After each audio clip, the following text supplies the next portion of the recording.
वाले बुक वाले मैम वो सेंड कर दोगे आप? कौन सी बुक वाले? ये वाला जो मैंने करवाया है? जो मैम बुक का पोर्शन होता है, अ, शॉर्ट नोट्स जो कहते हो आप। ये भी शॉर्ट नोट्स ही है एक तरीके से। इसमें आपका जो ये वाली स्क्रीन पे दिख रहा है, इसके अंदर भी शॉर्ट में है आपको ये मैम वाली ये सारी चीजें। एनसीईआरटी के ब्रीफ में ही है ना? नहीं, हाँ एनसीईआरटी का एक ब्रीफ है, लेकिन ये एनसीईआरटी नहीं है, ये थोड़ा सा नीट वाले लेवल के क्वेश्चन इसमें है।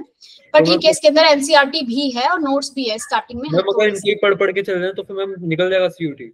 अगर तुमने स्टार्टिंग में पहले से पढ़ा है, मैं तो कह रही हूँ सीयूटी के लिए तुम सिर्फ कुछ नहीं, एनसीईआरटी का एक एक क्वेश्चन कर लो और एनसीईआरटी की बुक रीड कर लो बस। मत देखो इधर उधर, कोई दूसरी बुक उठाओ ही मत, सिर्फ और सिर्फ एनसीईआरटी।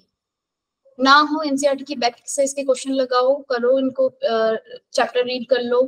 ठीक है, एक लाइन तुम जब जितनी बार चैप्टर रीड करोगे तुम्हें उतनी बार एक लाइन ऐसी दिखेगी कोई जो इतनी इंपॉर्टेंट होगी, कहीं से एक एक लाइन से क्वेश्चन आ जाएगा।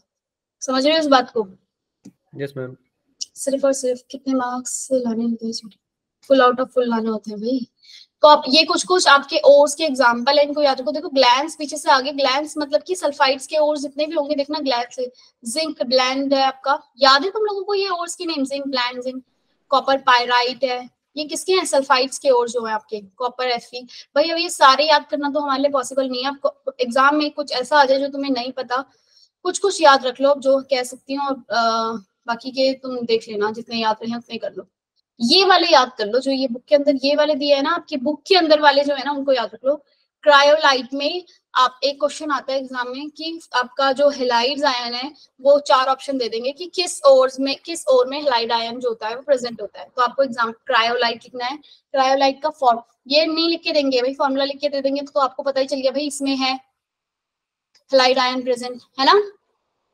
क्या लिख कर दिया जाएगा कि आपका हेलाइड आयन जो है, ये क्वेश्चन मेरे को 3-4 एग्जाम में मिल चुका है अभी तक जो मैंने एग्जाम दिए हैं उनमें, कि हेलाइड आयन जो है किस में मिलता है आपको। तो आपको एग्जांपल लिखना है क्रायोलाइट में और उसका फॉर्मूला आपको पता होना चाहिए। क्रायोलाइट का Na3 एल्यूमिनियम F6। क्लियर है? हो गया यार। बॉक्साइड, एल्यूमिनियम ऑक्साइड जो होता है वो क्या होता है मेरा? बॉक्साइड उसको बोलते हैं। एल्यूमिनियम ऑक्साइड के और को नाम क्या है? बॉक्साइड। एक क्वेश्चन और पूछा जाता है कि भाई 4 ऑप्शन दे दिए और पूछ लिया जाएगा कि इसमें से कौन सा जो है वो आयरन मिनरल का और है। Hematite, limonite, magnetite, iron pyrite, siderite. तो ये याद रख लेना ये एग्जांपल। मैग्नेटाइट और hematite, Fe2O3 is hematite, magnetite is Fe3O4। वही कंफ्यूजन हो जाती है एग्जाम के टाइम पे कि कौन सा क्या है। याद रखना H पहले आता है तो Fe2O3 वाला जो है वो पहले है haematite, magnetite is Fe3O4। Clear है? ठीक है भाई, हाँ या ना तो बोल दो। सीना बार जो हो गया, सीना बार से आप याद रखो भाई, ये जो हमारा मरकरी होता है ना उसको हम सीना भी बोलते हैं। HgS क्या है आपका? ये किसका वो है? ये सीना बार का। क्लियर है? Yes ma'am. अब बाकी के जो दिए मालशाइट और ये एक और था कॉपर के, मालशाइट वाला याद कर लेना, कॉपर कार्बोनेट और कॉपर हाइड्रोक्साइड का होता है। ठीक है, वैसे होने को तो बहुत सारे हैं, बहुत ही सारे हैं, आपको सिर्फ इतने याद रखने। ठीक है, मतलब 2 पेज कम से कम है और कहीं से भी आ सकता है। लेकिन एनसीईआरटी के अगेन मैं फिर बोल रही हूँ, सिर्फ एनसीईआरटी के ही जो इतने भी आ रहे हैं आपके उनको कर लेना। ठीक है, मेटलर्जी मीन्स क्या है भाई? हम किसी मेटल को उसके और से कंप्लीटली अच्छा सा निकाल रहे हैं, एक्सट्रैक्ट कर रहे हैं, इस प्रोसेस को ही हम क्या बोलते हैं? मेटलर्जी। क्लियर है? मेटलर्जी क्या होता है?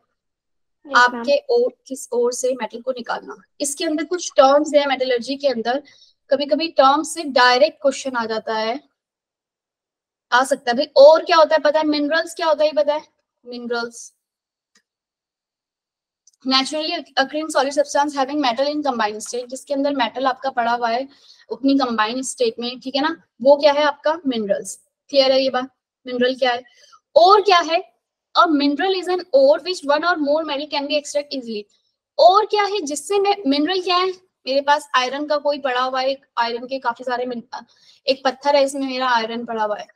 ठीक है, तो ये क्या हो गए? Minerals, iron. इसका नाम कुछ है, इसका नाम कुछ है। लेकिन जिसमें से आयरन को मैं अच्छी मात्रा में एक्सट्रैक्ट कर पा रही हूँ और इजीली एक्सट्रैक्ट कर पा रही हूँ, वो क्या हो गया आयरन का? और। बात समझ में आई? और क्या है समझ में आया? और मिनरल में डिफरेंट। मैम मतलब एक सॉलिड जिसमें थोड़े से अमाउंट में अगर कोई हमारा वो हुआ मेटल, एक पत्थर पड़ा है मेरे पास, उसमें बहुत सारे मेटल्स आपके पड़े हैं, आयरन पड़ा है, कॉपर पड़ा है, बहुत सारी चीजें उसके अंदर पड़ी हुई है, तो वो सारे क्या हो गए आपके? मिनरल्स हो गए। ठीक है, आयरन पड़ा है, लेकिन आयरन आपका पड़ा है भैया Fe सल्फाइड पड़ा है कोई, या Fe SO2 और कुछ और भी है इसके अंदर, ठीक है, सल्फाइड है, कार्बोनेट है कुछ, लेकिन तुम इसमें से आयरन को एक्सट्रैक्ट नहीं कर सकते। बात समझ में? जिसमें से तुम आयरन को एक्सट्रैक्ट नहीं कर सकते हो, जिस मिनरल में से, तो वो आपका ओर नहीं होगा आयरन का। आयरन का ओर क्या होगा? मिनरल्स, वही वो mineral, mineral is an ore, वो मिनरल ओर हो जाता है, an ore from which we can extract metal। Clear है बात? we can be easily extract metal, easily हम उसमें से easily extract metal, अगर मैं उसमें से easily extract कर पा रही हूँ मेटल को, तो that is ore। क्लियर हो गई बात भाई, मिनरल क्या है और ore क्या है, क्योंकि इसमें बहुत कंफ्यूजन रहती है। एक टर्म का और यूज होगा गैंगी या फिर मैट्रिक्स बोलते हैं।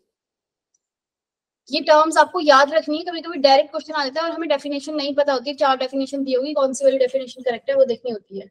मैट्रिक्स या फिर क्या बोलते हैं इसको? गैंगी। क्या होता है ये पता ही होगा तुम्हें मेरे ख्याल से। तो इम्प्योरिटीज, जो भी आपकी इम्प्योरिटीज प्रेजेंट है और के अंदर, वही क्या है आपकी? बोल दो भाई, कितना कुछ हो गया रिजल्ट के उसमें, चुप्पी साधे रखोगे क्या? इम्प्योरिटीज मींस क्या है? भास्कर कैसा है रिजल्ट बच्चे? खास नहीं था मैम। खास नहीं था? तुम्हारे भी होंगे 98 नंबर, 2 नंबर पता नहीं कहाँ रह गए, रो रहे होंगे तुम बैठ के। खास ऐसा ही होता। हाँ, खास ऐसा ही होता है। मैट्रिक्स और गैंगी जो है भाई, वो क्या होती है आपकी, जो भी मिनरल्स में कुछ ना कुछ इम्प्योरिटीज प्रेजेंट होगी भाई, डस्ट होगा, पत्थर वत्थर और भी कुछ हो सकता है भाई, है ना, जो आपको नहीं चाहिए। मेटल के अलावा जो दूसरी चीजें, वो सारी चीजें क्या हो गई आपकी? इम्प्योरिटीज हो गई, उसको हम बोलते हैं गैंगी या फिर matrix.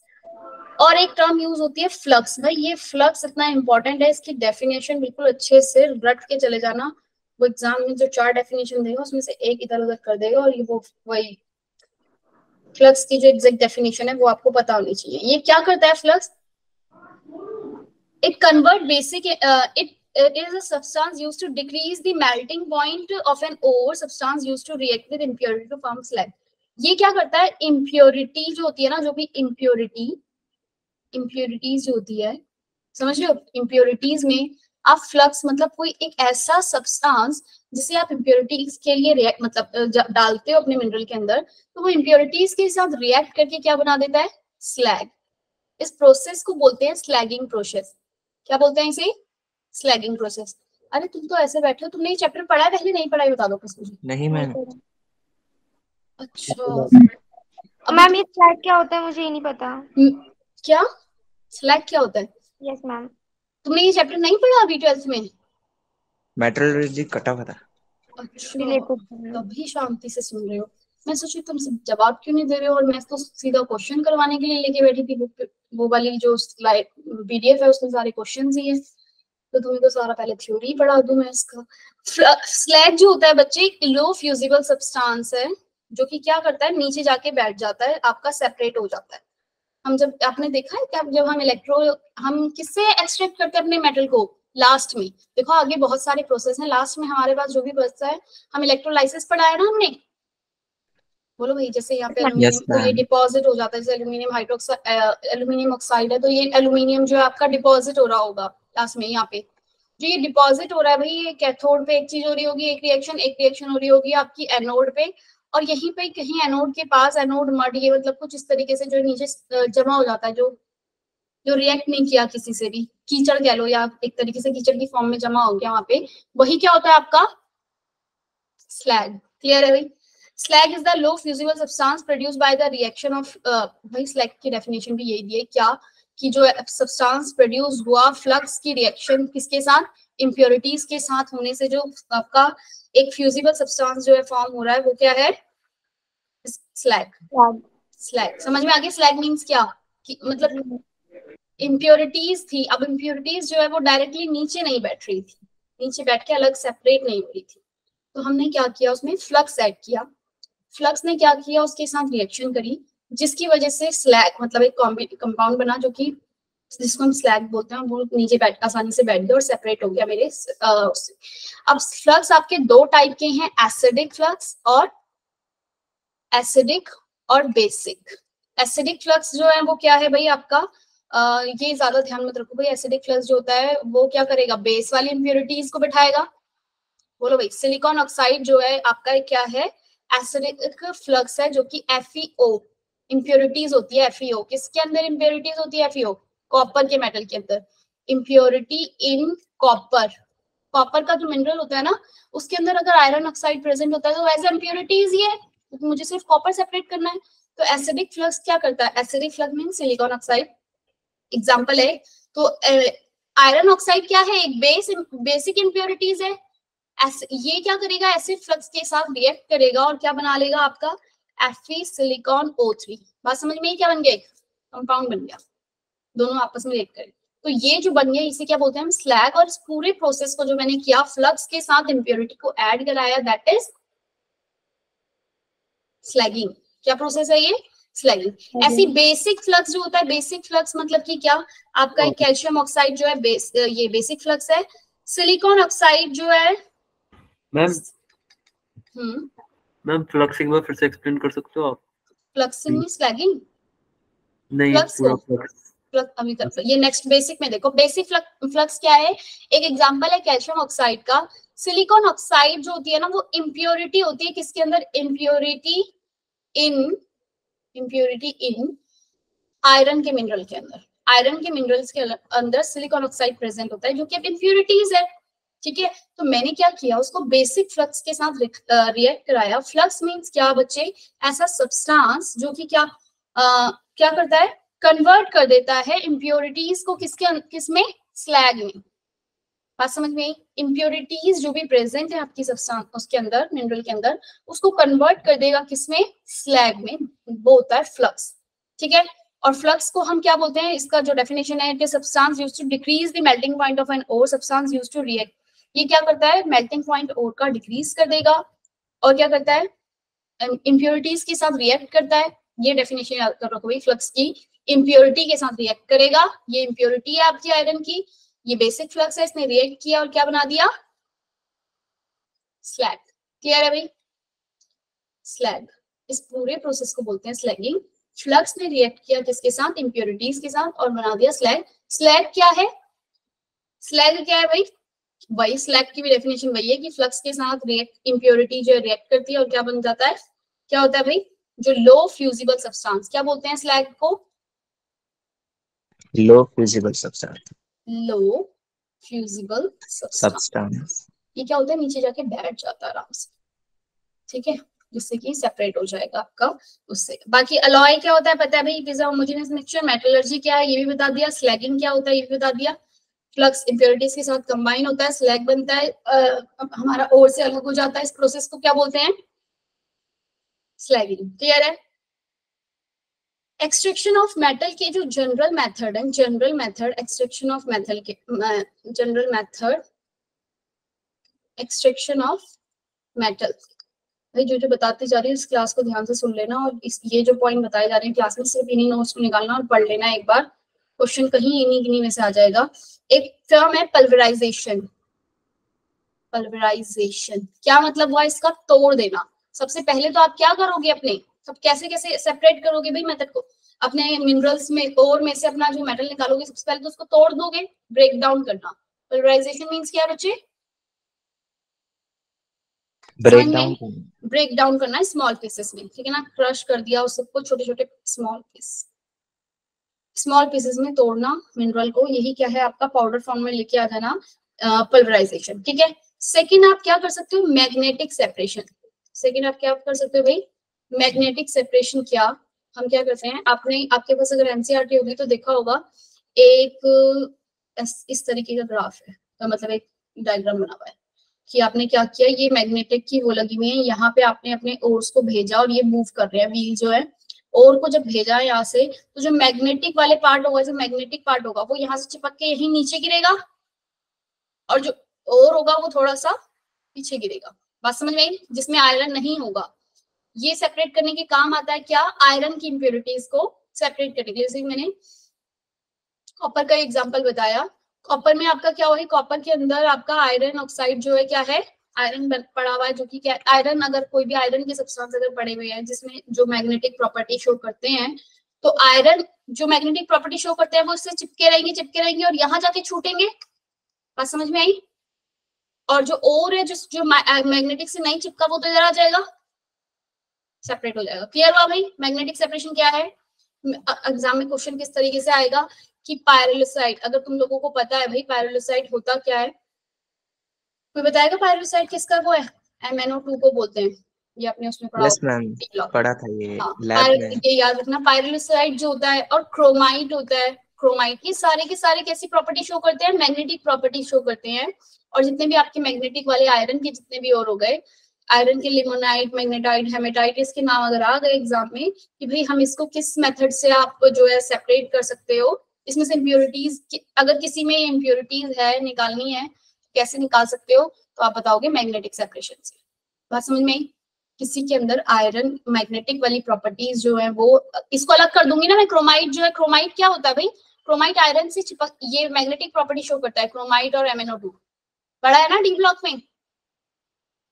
Yes ma'am. Magnetic property chromium और मैग्नीज जो होते हैं ये आपकी मैग्नेटिक प्रॉपर्टी शो करते हैं। तो ये मैग्नेट्स इससे चिपक के यहाँ नीचे सेपरेट हो जाएंगे, जो इसकी इंप्योरिटी होगी वो अलग जाके गिर जाएगी, है ना?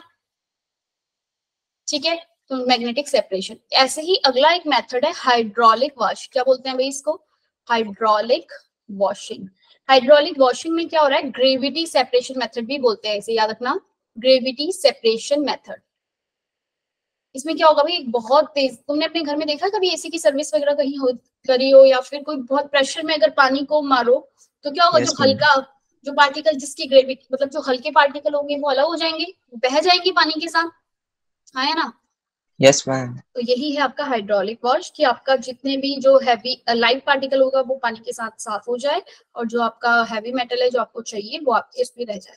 तो याद रखना ये किस बेसिस पे इसको सेपरेट कर रहा है? ग्रेविटी, इसको ग्रेविटी के बेसिस पे या फिर उनके वेट के बेसिस पे, डेंसिटीज के बेसिस पे।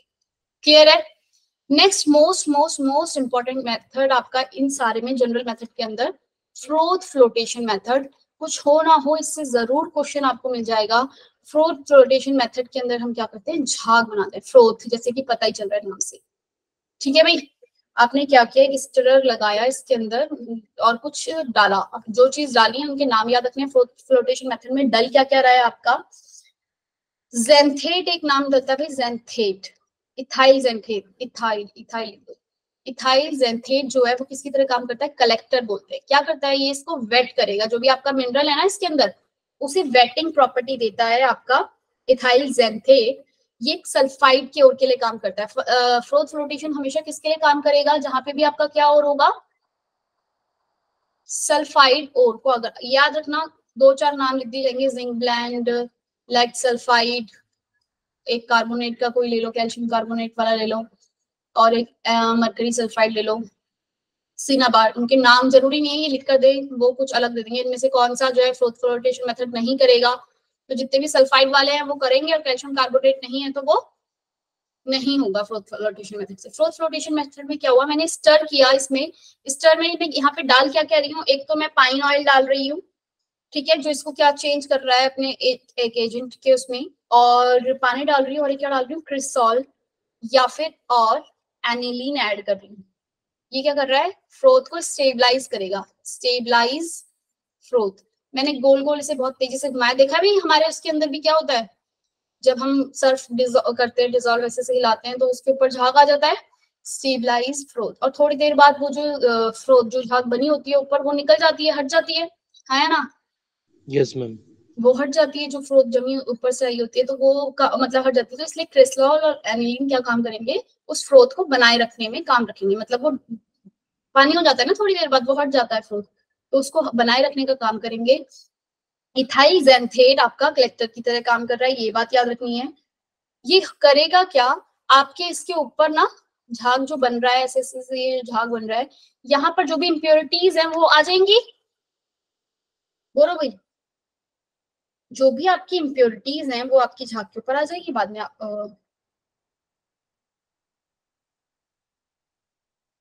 बाद में आप इसको, नहीं इम्प्योरिटीज नहीं आएगी, मिनरल फ्रोथ, आपके इधर ऊपर जो है जमा हो जाएगा और ये सेपरेट हो जाएगा, किससे, इम्प्योरिटीज नीचे आ गई, जो भी आपका मिनरल चाहिए वो ऊपर आ जाएगा। ठीक है भाई, बात समझ में आई क्या कहा मैंने?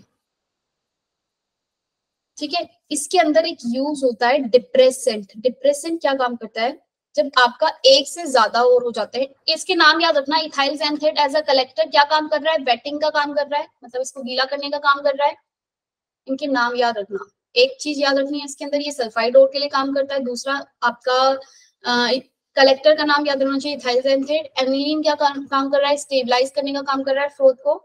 एक और था पाइन ऑयल, और ये क्या कर रहा है, फोम प्रोड्यूस करने में काम कर रहा है। पाइन ऑयल क्या कर रहा है, प्रोड्यूस फोम, मतलब झाग बनाने का काम कौन कर रहा है, पाइन ऑयल कर रहा है। ठीक है भाई, बोलो भाई। ठीक है, ये जो आपने अरे हाँ नानी बोल रहे, भाग गए क्या? Yes ma'am. अब ये जो इसके ऊपर है ना सल्फाइड का, जितनों के पास भी सल्फाइड होगा ना, सल्फाइड इस मेटल के अंदर, सपोज लेड सल्फाइड आपने लिया है, तो लेड सल्फाइड जो होगा वो जाके यहाँ पे जमा हो जाएगा।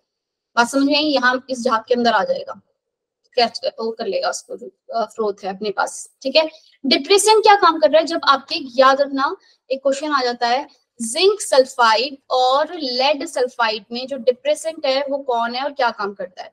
लेड सल्फाइड और जिंक सल्फाइड के अंदर आपका डिप्रेसेंट जो होता है वो होता है NaCN, sodium cyanide.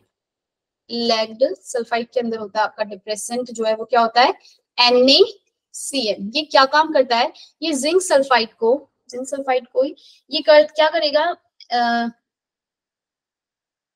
Zinc sulphide को वाटर सॉल्युबल बना देगा। NaCN के साथ जिंक सल्फाइड जो है वो रिएक्ट करेगा और आपका क्या फॉर्म कर देगा, ZnCN4 2 नेगेटिव। ये आपका इस तरीके से कंपाउंड, ये नाम याद नहीं रखना कंपाउंड का, सिर्फ इतना याद रखना है, जिंक सल्फाइड और लेड सल्फाइड के अंदर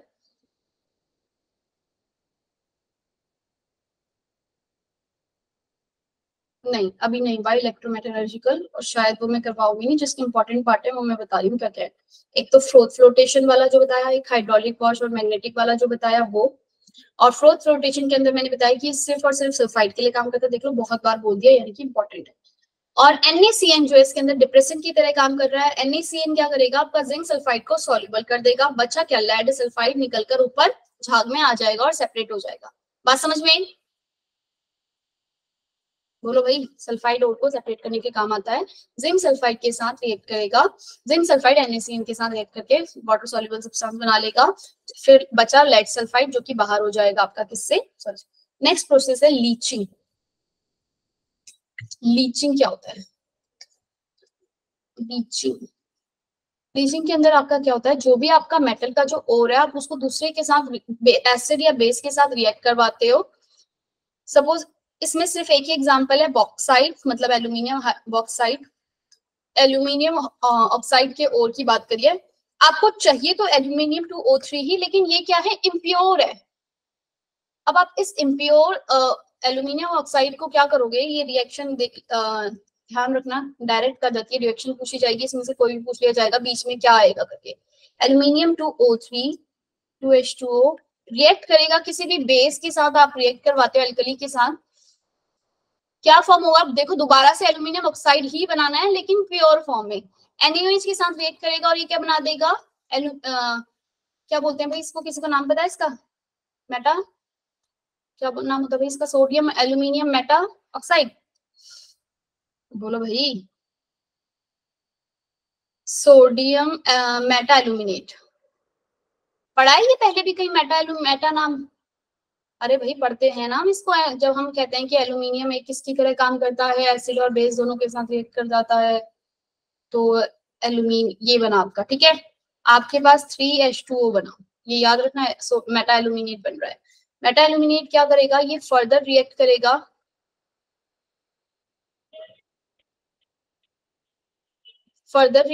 आपकी किसके साथ, एल्यूमिनियम मेटा, ये रिएक्ट करेगा आपका एल्यूमिनियम हाइड्रोक्साइड के साथ।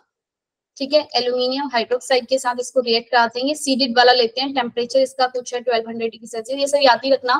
और याद रखना है कि लीचिंग के अंदर आप कर क्या रहे हो, आप जो भी मेटल जो आपने चाहिए ना, आपको रिक्वायर मेटल चाहिए, उसको इसके एक्वस सॉल्यूशन बना रहे हो और उसकी फिर रिएक्शन करा रहे हो एसिड या बेस के साथ। अभी यहाँ पे एल्यूमिनियम ऑक्साइड है तो इसके बेस के साथ करवाया और कुछ दूसरे रिएजेंट के साथ रिएक्ट करवा रहे हो और फिर उसको फिर हीट वीट करके उसका जो प्योर फॉर्म है वो ले रहे हो। एक तरीके से क्रिस्टल बनाते थे हम। Yes ma'am. क्रिस्टल हमारी प्योर फॉर्म होती है ना, कैसे हम करते हैं, उसमें इम्प्योरिटीज को डिसॉल्व हो बैठ जाती है नीचे और जो साफ वाला फिर छान लेते हैं उसको, इम्प्योरिटीज अलग हो जाती हैं और जो घुल जाता है वो हम निकाल लेते हैं क्रिस्टल।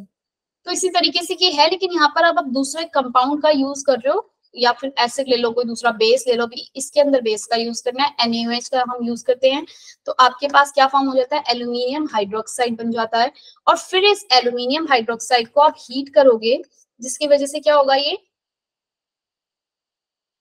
एक मिनट, अभी हीट नहीं किया, अभी तुमने इसको 25 डिग्री सेल्सियस ही टेम्परेचर दिया है, इसके बाद यहाँ एल्यूमिनियम हाइड्रोक्साइड बन गया एक बार, फिर उसको हीट किया, बहुत बहुत ज्यादा हीट, 1200 डिग्री सेल्सियस मतलब बहुत ज्यादा हीट किया और फिर आपका एल्यूमिनियम 2O3 सेपरेट हो जाएगा। क्लियर है, प्योर फॉर्म में देख रहे हो तुम्हें, पहले इसका एक्वस से ही इसको प्योर फॉर्म निकालना है बस। ठीक है भाई, लीचिंग है ये प्रोसेस। क्लियर है, हाँ या ना? Yes ma'am. नेक्स्ट मेथड, ये कुछ टर्म्स हैं, इनको याद रखना। तुमने शायद क्वेश्चन पेपर वगैरह देखे हो तो देखा होगा कैल्सिनेशन, एक टर्म यस बात। मैम।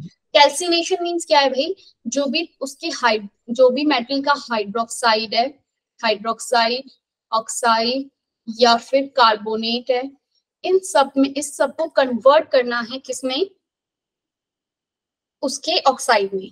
हाइड्रोक्साइड को ऑक्साइड नहीं परऑक्साइड भी नहीं यार, हाइड्रोजन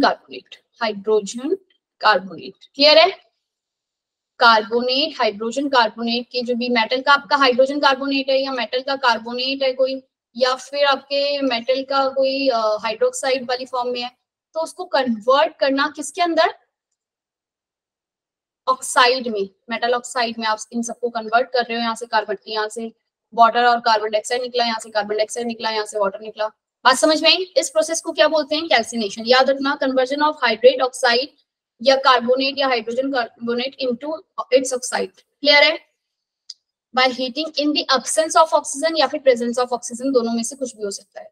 आप प्रेजेंट ऑक्सीजन की प्रेजेंस में या ऑक्सीजन की एब्सेंस में कार्बोनेट को, ऑक्साइड को, हाइड्रोक्साइड को कन्वर्ट कर रहे हो किसमें, ऑक्साइड में। अब आ जाओ, एक दूसरा प्रोसेस है रोस्टिंग। रोस्टिंग मींस क्या है, सल्फाइड को जब हम ऑक्सीजन की प्रेजेंस में इसमें कन्वर्ट करते हैं ऑक्साइड में, तो that is roasting. Difference clear है भाई? कैल्सिनेशन में और रोस्टिंग में पूछ लिया जाता है। कैल्सिनेशन में आप कार्बोनेट या हाइड्रोक्साइड को कन्वर्ट कर रहे हो ऑक्साइड में, रोस्टिंग में आप सल्फाइड को कन्वर्ट कर रहे हो किसमें, ऑक्साइड में। एक और फिर नाम होता है स्मेल्टिंग। स्मेल्टिंग के अंदर क्या हो रहा है भाई, आपका जो भी ऑक्साइड फॉर्म हुआ है ना, इसका आप रिडक्शन करवा रहे हो कार्बन, या फिर जिससे ये रिडक्शन हो सकता है वो ले सकते हैं, किससे, इसके मेटल में। बात समझ में आई, हाँ ना? Roasting, calcination is what, Priya Bhaskar, calcination is what, जब आप क्या कर रहे हो, कार्बोनेट और हाइड्रोक्साइड को कन्वर्ट कर रहे हो उसके ऑक्साइड में। रोस्टिंग जब सल्फाइड को कन्वर्ट कर रहे हो ऑक्साइड में। स्मेल्टिंग जब ऑक्साइड को कन्वर्ट कर रहे हो उसकी प्योर फॉर्म ऑफ मेटल में। क्लियर है भाई? रिडक्शन करवा दे रहे हो ऑक्साइड से उसका। अरे हाँ, नानी बोल रहे, मेरी वॉइस नहीं आ रही क्या? यस मैम, आ रही है। श्योर, हम सुन रहे हैं, चैप्टर इतना याद करने का, एक चीज याद को दूसरी चीज। चलो भाई, ये 3 टर्म याद रख लो, तुम्हारी किस्मत है, आएगा तो ठीक है। एक तो जो फ्लोटेशन बताया वो, लीचिंग क्या होता है, एल्यूमिनियम के साथ क्या क्या हो रहा है लीचिंग के अंदर वो, और 1-2 टर्म्स अभी और आएंगी, बस इसकी वो टर्म्स ही याद रखना है जो बताती जा रही हूँ, वो याद रखो, तुम्हारी किस्मत है। क्वेश्चन इससे आ गया तो ठीक है, नहीं तो जैसे वो इलेक्ट्रोमेटलर्जिकल प्रोसेस बोल रहे हैं वहां कहीं से आ गया तो फिर कुछ नहीं कर सकते। एलेंगम डायग्राम से रिलेटेड आ गया तो भी फिर कुछ नहीं कर सकते। एलेंगम डायग्राम में प्लॉट किस किस का होता है ये देख लेना, डेल्टा जी और टेम्परेचर के बीच में आप ग्राफ बनाते हो। सुना आपने क्या बोला मैंने, तुम्हारी किस्मत हुई इससे आ जाएगा। हाँ, अगर किस्मत हुई तो क्वेश्चन यहीं से आएगा, और अगर नहीं तो फिर बस यहाँ से क्वेश्चन कहाँ से आएगा वो भी बता देते हैं। मेरी किस्मत नहीं हुई तो मेटलर्जी से आ जाएगा या एलेंगम डायग्राम से रिलेटेड आ जाएगा, जो मैं करवाने वाली अभी नहीं हूँ। ठीक है, जो जो बता रही हूँ वो उन टर्म्स को याद रखो बस। और मुझे उम्मीद है कि आएगा यहाँ से क्वेश्चन। एक तो फ्लोटेशन से, और कैल्सिनेशन और स्मेल्टिंग और रोस्टिंग क्या होता है ये पता होना चाहिए, और जो फ्लक्स और स्लैग बताया वो 2 टर्म्स। और अब आ जाओ जरा एक टर्म, जब हम आयरन का, ये थोड़ा सा अलग पार्ट हो गया, हम जब आयरन का जो एक में रख के जोन इन ब्लास्ट फर्नेस में रखते हैं आयरन को, जब हम ब्लास्ट फर्नेस के अंदर मतलब बहुत हीट के साथ ऐसे गर्म करते हैं, तो आपके जो आयरन होता है इससे इम्प्योरिटीज वगैरह अलग होती हैं, सब चीज अलग होता है जो बनता है। तो हमें तीन स्टेजेस में आयरन मिलता है। समझ में आई बात क्या बोला मैंने? आपने ब्लास्ट फर्नेस, अब ये पढ़ा तो है नहीं, मुझे पता नहीं तुम समझ पाओगे या नहीं। आपने आयरन को सेपरेट करा तो एक आपको आयरन मिला जो कि कुछ ही पार्ट जिसका सेपरेट था, जिसको बोलते हैं हम, मतलब जो कुछ ही प्योर था उसको बोलते हैं कास्ट आयरन। उसके बाद मिलता है आपको रफ आयरन या फिर मेलिएबल आयरन भी बोलते हैं इसे, और उसके बाद आपका फॉर्म होता है स्टील। एक और टर्म थी भाई पिग आयरन करके,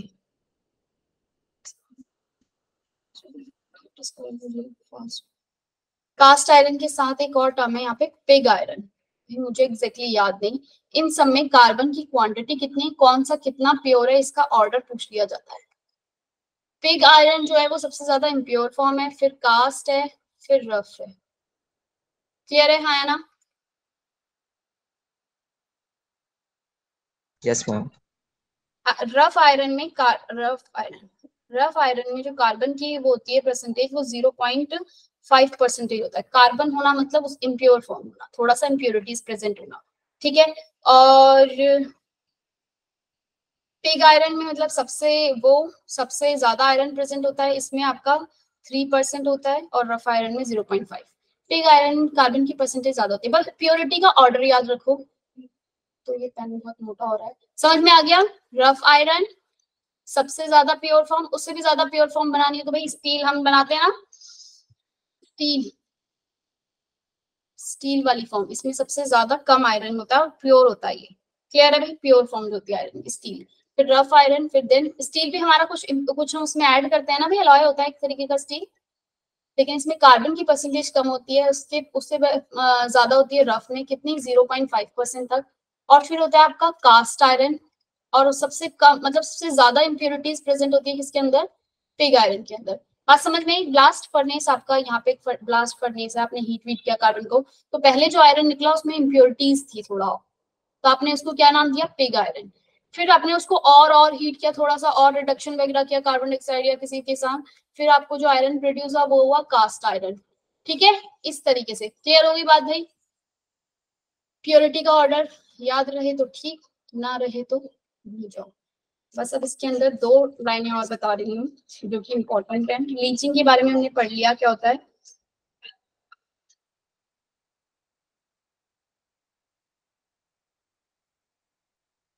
एक और लीचिंग के 2 मेथड और हैं जो कि इम्पोर्टेंट है।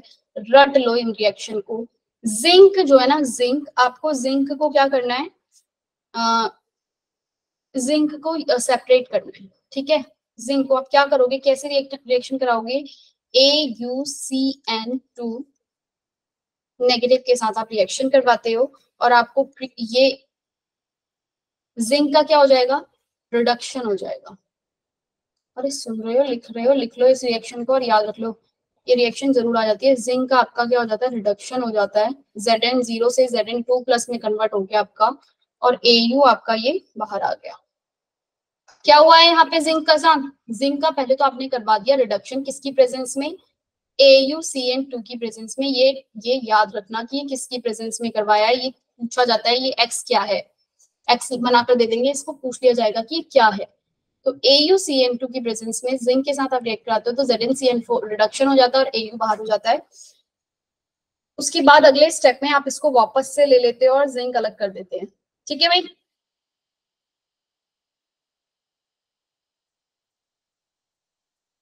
Au और सिल्वर, और किसका यूज करते हैं हम इसको, अगर मुझे सिल्वर का निकालना, आप ये सब यूज किस लिए, यहाँ पे मुझे प्योर फॉर्म में क्या मिल गया, ये Au जो गोल्ड है आपका, या फिर जो आप सिल्वर कह रहे हो, या सिल्वर के साथ, तो ध्यान रखना लीचिंग प्रोसेस Au और Ag के लिए काम कर रहा है। लीचिंग प्रोसेस मतलब क्या था भाई, हम किसी अपना जो भी हमारा इम्प्योर फॉर्म में जो मेटल है, सपोज मेरा ये AU प्रेजेंट था इम्प्योर फॉर्म में, इसको मैंने किसके साथ रिएक्ट करवाया, किसी बेस या फिर किसी एसिड बेस या किसी भी रिएजेंट के साथ आप रिएक्ट करवा रहे हो, तो आपके पास क्या हो रहा है भाई, कॉम्प्लेक्स फॉर्म हो जा रहा है। बात समझ में आई? ये फॉर्म हो गया आपके पास CN2 नेगेटिव, ठीक है। ये जो आपके पास ये कॉम्प्लेक्स फॉर्म हुआ, इसका फर्दर आपने रिडक्शन करवाया जिंक की प्रेजेंस में, और आपका जो प्योर फॉर्म है AU का वो निकल कर आ गया। ये किसके लिए यूज होता है, दो बातें याद रखना, AU और AG। क्लियर है? लीचिंग प्रोसेस में ये पूछ लिया जाएगा कि ये सब्सटेंस क्या है, ये वाला पूछ लिया जाएगा, या फिर ये जो फॉर्म हो रहा है ये क्या फॉर्म हो रहा है, ये पूछ लिया जाएगा। Zn का क्या हो रहा है, रिडक्शन हो रहा है, ठीक है भाई।